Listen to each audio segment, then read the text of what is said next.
Hello बच्चों, let's see this question.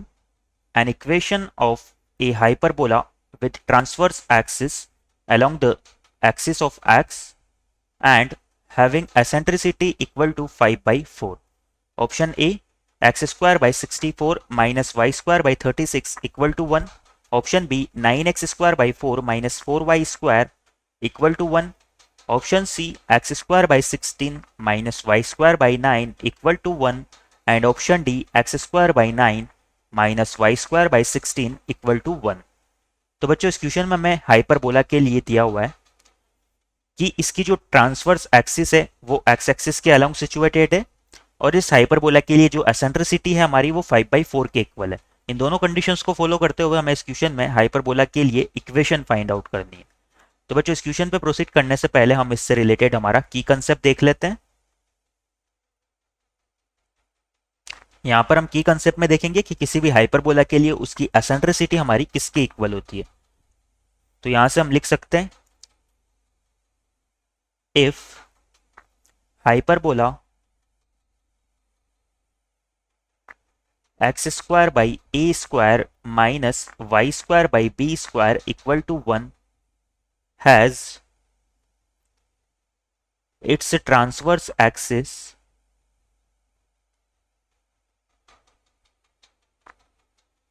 along x-axis, then its eccentricity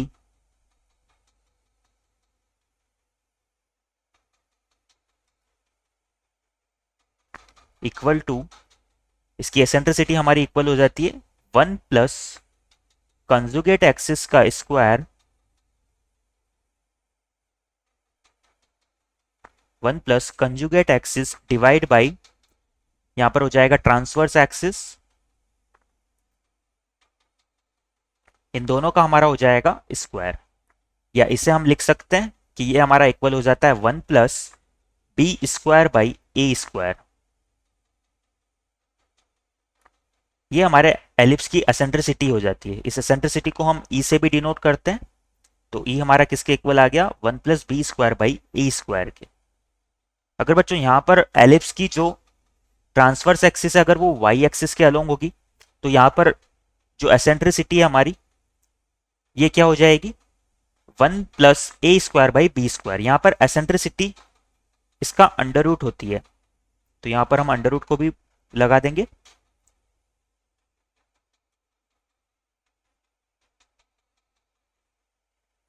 इस concept को mind में रखते हुए हमारे क्वेश्चन की तरफ हम आगे प्रोसीड करते हैं। तो बच्चों क्वेश्चन में हमें दिया हुआ है given that for hyperbola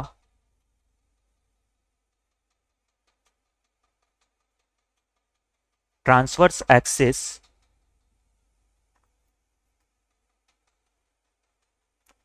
is x-axis and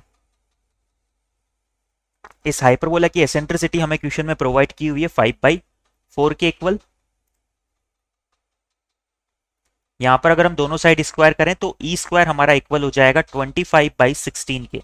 और बच्चों यहां से हम ई स्क्वायर की वैल्यू को लिख सकते हैं कि ई स्क्वायर हमारा किसके इक्वल होता है 1 plus B square by A square के। तो यहां से हम लिख सकते हैं कि 1 plus B square by A square जो है हमारा ये इक्वल हो जाएगा 25/16 के।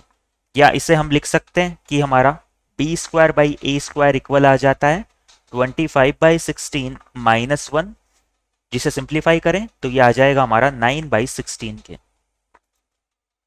तो बच्चों यहां से हमारा B square by A square निकल के आता है 9/16। नाउ हमें क्या करना है, हमें इस क्वेश्चन के चारों ऑप्शंस को 1 बाय 1 चेक करना है कि किस किस ऑप्शन में हमारे B square by A square की वैल्यू 9/16 के इक्वल आ रही है।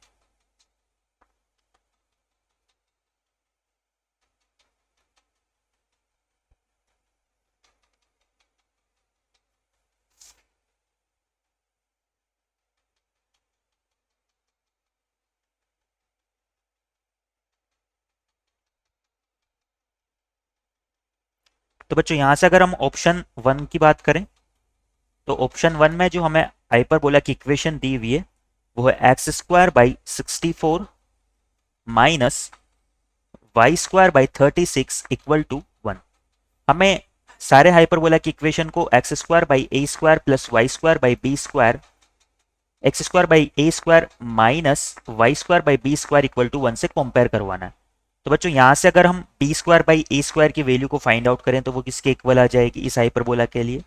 ये हमारी हो जाएगी 36 बाई 64, जिसे यहाँ पर अगर सिंप्लीफाई करें तो इसे 4 से कैंसिल कर सकते हैं, 4 से 9 टाइम्स और ये 4 से 16 टाइम्स, यानी कि ये हमारा 9 बाई 16 के इक्वल आ गया। इसका मतलब वो क्या होगा कि हमारा ऑप्शन 1 क्या हो जाएगा, करेक्ट हो जाएगा।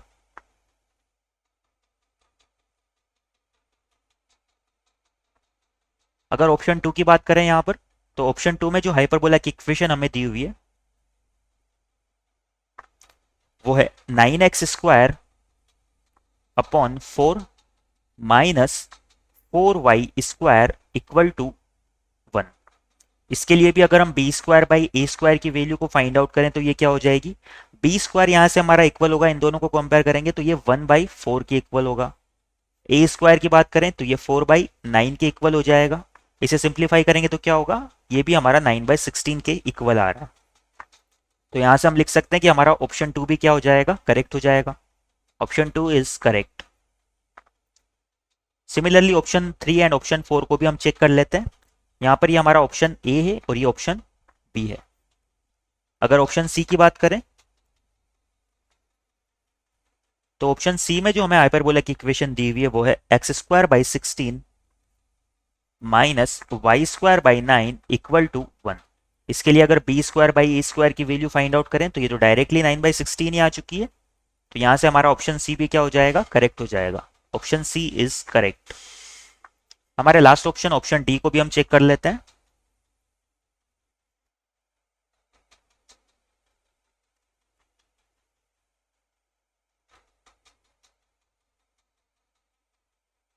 तो ऑप्शन डी में हमारे हाइपरबोला की इक्वेशन प्रोवाइड की हुई है X square by 9 minus Y square by 16 equal to 1। यहां से हम इसके लिए B square by A square find out करें तो ये हमारा 16/9 के इक्वल आता है। तो ये हमारा 9/16 के तो इक्वल नहीं है। तो यहां से हम लिख सकते हैं कि ऑप्शन डी हमारा क्या हो जाएगा, इज नॉट करेक्ट। तो यहां से जो हमारे फाइनल आंसर है वो हमारे हो जाएंगे option A, B and C. Option A, option B and option C. तो यहां से हम लिख सकते हैं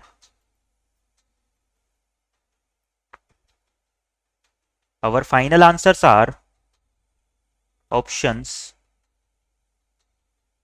A, B and C. I hope you understand it well. Best of luck.